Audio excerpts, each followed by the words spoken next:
money haul truck driver and the host of The Naturalist Capitalist. I'm surprised he's wearing clothes with a podcast called that. Reed Coverdale joins me. Hi, Reed.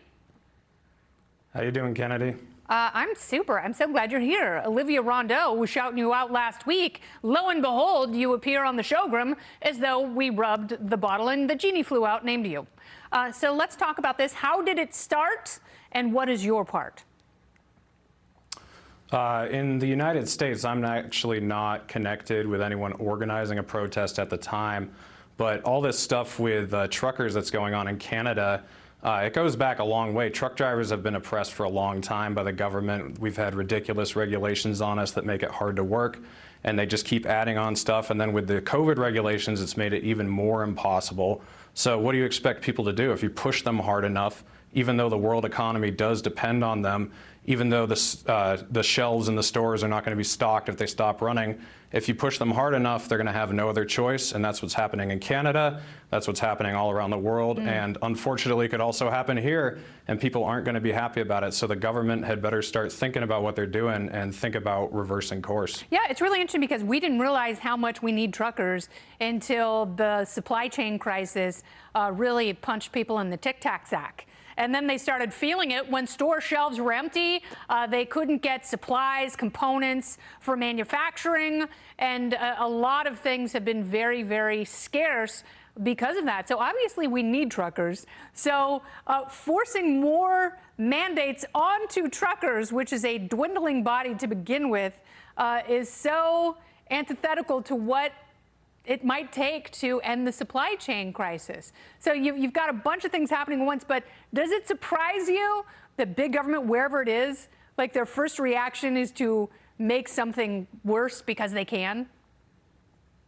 No, not at all. And both Democrats and Republicans have been responsible for this throughout the entire time I've had my CDL. They've taken tens of thousands of truck drivers off the road. I know what that is in the because last of couple of Narcos. years.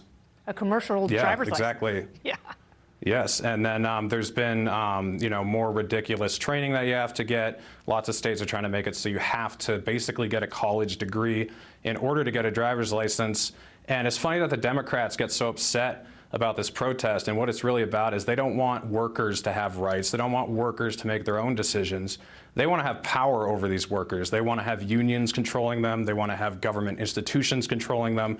They're angry that workers are trying to make their own individual decisions. You ask your average worker what he thinks about OSHA, what he thinks about unions, you'll find a huge disparity between what the people who claim to be for workers' rights and what the actual workers out in the field think. Yeah, and we saw that big disconnect in the 2016 presidential election here in these United States. But it's really interesting. I mean, it's solitary work, isn't it? You're not around a bunch of people.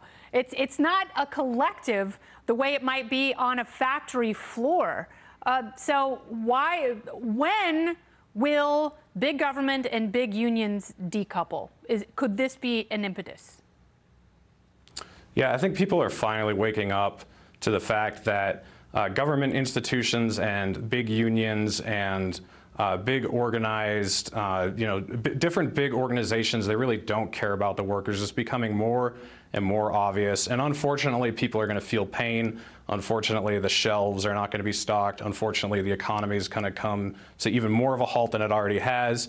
And I just hope people start waking up and realizing that the problem is the government. The problem is centralization. Yes. We need to decentralize. We need to take ownership over our own lives again. And we need to live and let live, or this country is going to end as we know it.